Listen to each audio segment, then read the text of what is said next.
¿Qué tal, peregrinos? Estamos reunidos nuevamente para tratar el tema número 3, que se titula El mundo indígena. Vamos con un poema tolteca, un fragmento. Dice el Señor nuestro: aquí habréis de vivir, aquí os hemos venido a sembrar, esta tierra os ha dado el Señor nuestro, es vuestro merecimiento, vuestro don. Es un bellísimo fragmento de un poema tolteca. Vamos, ¿qué es lo que nos proponemos? Apreciar la riqueza de elementos que conforman la cultura mexica o mexica, su origen, cosmovisión y religiosidad. Entonces vamos a ubicarnos en este tiempo. Recuerden, estamos tratando de ir asimilando toda esta información del acontecimiento guadalupano, estudiando poco a poco el contexto en el cual se fue dando. En Redemptores Missio número 29 dice lo siguiente: el Espíritu que sopla donde quiere y obra ya en el mundo, aún antes de que Cristo fuera glorificado, que llena el mundo y todo lo mantiene unido, que sabe todo cuanto se habla, nos lleva a abrir más nuestras miradas para considerar su acción presente en todo tiempo y lugar. Todo lo que el Espíritu obra en los hombres y en la historia de los pueblos, así como en las culturas y religiones, tiene un papel de preparación evangélica y no puede menos de referirse a Cristo, Verbo encarnado por obra del Espíritu, para que hombre perfecto salvara a todos y recapitulara todas las cosas. Aquí entonces tenemos esta preparación remota de Dios Espíritu Santo en todas las culturas, y pues vamos a ir profundizando sobre este tema. Bienvenidos nuevamente. Vamos ahora a los puntos que vamos desarrollando durante este tema. Son 10 en esta ocasión. Vamos con el primer punto: los pueblos del Valle del Anáhuac. El Anáhuac, el Anáhuac del náhuatl, agua, náhuac, cerca de, significa lo situado entre las aguas.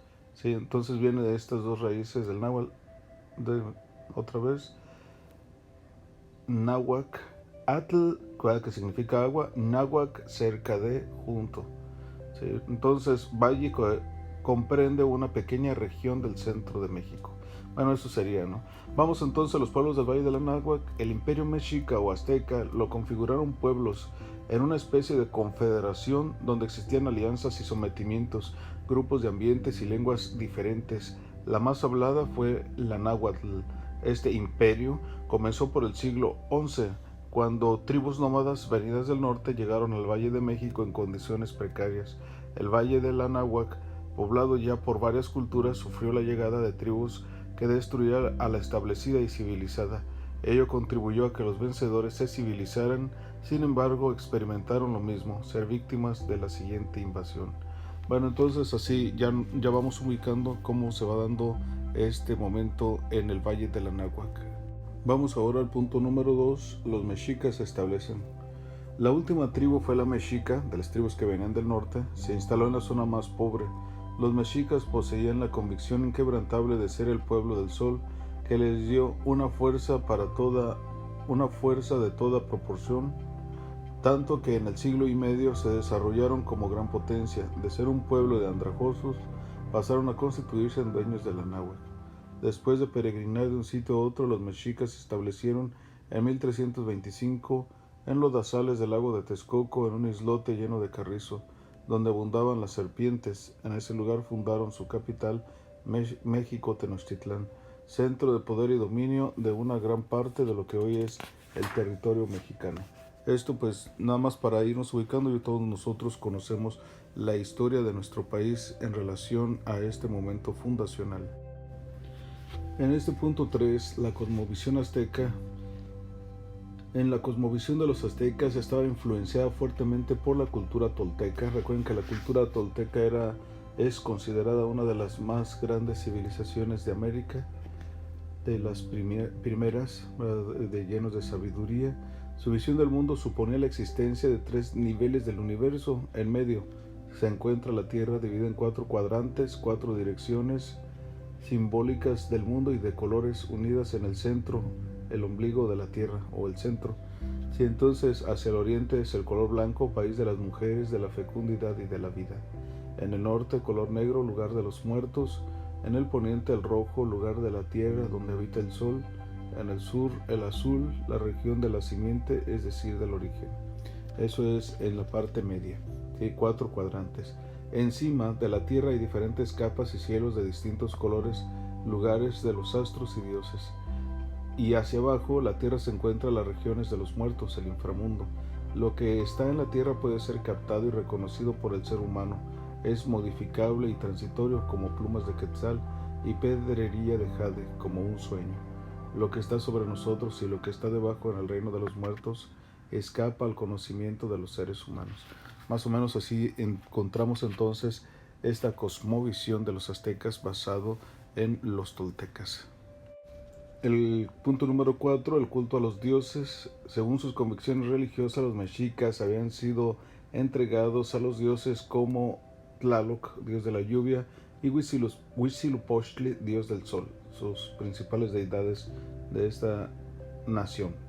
Los mexicas retomaron elementos de las antiguas concepciones toltecas, dándoles una fuerza militar y estratégica dirigida a acrecentar el culto a su dios sol, Huitzilopochtli. Sí, o colibrí zurdo también, eso sería lo que significaría literalmente. Sol y lluvia eran las dos grandes fuerzas que dominaban al mundo y requerían sacrificios humanos, corazones, para alimentarse, saciar su sed a través de la sangre y mantener el cosmos en armonía. Los dioses se habían sacrificado por los hombres, de ahí la centralidad de los sacrificios humanos, especie de comunión con la divinidad necesaria para continuar viviendo. Entonces, su manera de darle culto a los dioses pues resulta sangrienta, totalmente antihumana en este sentido, sí, y para nosotros con la cosmovisión cristiana pues resulta totalmente detestable. Entonces aquí, ¿verdad? Tampoco se trata de justificar, ¿verdad? Pero sí hay que ver todo el contexto histórico en el cual se va desarrollando esto. En el punto 5 se trata de las guerras floridas. Los mexicas dieron gran importancia a las guerras floridas, pues a través de ellas obtenían prisioneros para los sacrificios. Para el indígena, la flor y el canto eran la verdad suprema, cosecha de corazones en la verdad divina. Los toltecas, que formaron parte del conglomerado mexica, tenían como dios principal a Quetzalcóatl, es decir, serpiente emplumada, a quien vieron como una interpretación de Huitzilopochtli. Quetzalcóatl nunca quiso sacrificios humanos. Su amor a los toltecas era tan grande que solo aceptaba sacrificios de culebras, aves y mariposas. Nada más para ir checando, ¿verdad?, cómo se fue dando en esta interacción con las demás culturas, especialmente con la tolteca. Esto de Quetzalcóatl también es muy interesante porque después se nos dice, ¿no?, que hay esta confusión de parte de los mexicas en relación a la llegada de los europeos. Y en el punto 6, el regreso de Quetzalcóatl. La leyenda narra que el dios Quetzalcóatl huyó de Tula, en el actual estado de Hidalgo, en un autoexilio por el oriente. Los maleficios de Tezcatlipoca, que quiere decir espejo negro por el humo, lo hicieron cometer graves delitos y prometió regresar por el mismo rumbo. Esto es de suma importancia porque después, como decía, viene esta confusión en relación a la llegada de los europeos por el oriente. Al llegar los españoles se les confundió con enviados de Quetzalcóatl que venía a tomar posesión de su trono. Por ello Moctezuma sufrió tremendos presagios. Por eso, cuando tuvo enfrente a Hernán Cortés, lo trató como al dios que habría de venir, el verdadero dueño y señor. Bueno, esto es lo que se fue dando allí. Pasamos al punto número 7, el dios único. Los mexicas también creían en un dios único que estaba más allá de todos los pisos celestiales. Este dios supremo era conocido e invocado con diversos títulos. Entre estos títulos es Tloque Nahuaque, espero haberlo pronunciado bien, ¿sí?, dueño del cerca y del junto, ¿sí?, Tloque Nahuaque. Y luego otro era Ipalnemohuani, dador de la vida. Otro es Moyocoyatzin, el que está inventando a sí mismo. Consideraban que esta divinidad suprema, siendo única en sí misma, tenía dos aspectos o rostros, uno masculino y otro femenino. Así era invocada como Ometeotl, el dios de la dualidad, Ometeotl. Sí, recuerden esto porque de una u otra forma encontramos, cuando leíamos el pasaje sobre Redemptoris Missio, en el número 29, de la preparación, de cómo existe ya una preparación remota para recibir el Evangelio. Y aquí, aunque de manera incipiente todavía, ¿verdad?, pero tienen o mantienen el reconocimiento de un Dios único. Número 8. El águila. En la mitología mexica, el águila, por ser un animal con plumas, puede atravesar el aire, por tanto es intermediaria entre el cielo y la tierra. Sirvió de guía para fundar su civilización, también evocaba al sol, la identidad de una orden militar y sagrada, los caballeros águila. El águila llevaba a la boca de los dioses la esencia de los corazones humanos y el líquido precioso. En algunos códices se observan las plumas de la cresta y de la cola del águila pintadas de color rojo, simbolizando el pedernal con el que se hacían los sacrificios. Entonces el águila, ¿verdad?, lo que viene significando para los mexicas, y de cómo poco a poco también después se queda en el escudo nacional. Más o menos vamos ubicando todas estas cosas porque después en el acontecimiento guadalupano también viene algo muy interesante en relación con el águila y San Juan Diego. Pero llegará ese momento para poderlo ir discerniendo. Número 9. Las flores. Para los mexicas las flores eran símbolos que ejemplificaron el conocimiento de Dios, aunque sea por un instante. Los mexicas manifestaban gran pasión por las flores, así lo muestra el concepto de las guerras floridas, es decir, ponerle este nombre a este tipo de guerras que decíamos que era para cosechar corazones, es decir, para capturar prisioneros, pero a final de cuentas el término que se les aplicaba era guerras floridas. Su poesía que cantaba las flores que embragaban con su perfume y sublime belleza. Entonces hay mucha sensibilización hacia las flores. La forma de entender la verdad: una hermosa flor tenía buena raíz y la promesa de dar buen fruto. La verdad era flor y canto, poesía y arte. Lo bien establecido, lo que tenía raíz, lo arraigado simbólicamente en la tradición, en la historia, la antigüedad, raíz del pueblo, su identidad, lo probado por el tiempo, la solidez. De esta manera la actitud belicosa y sanguinaria de los mexicas contrastaba con significaciones culturales de gran delicadeza y profundidad.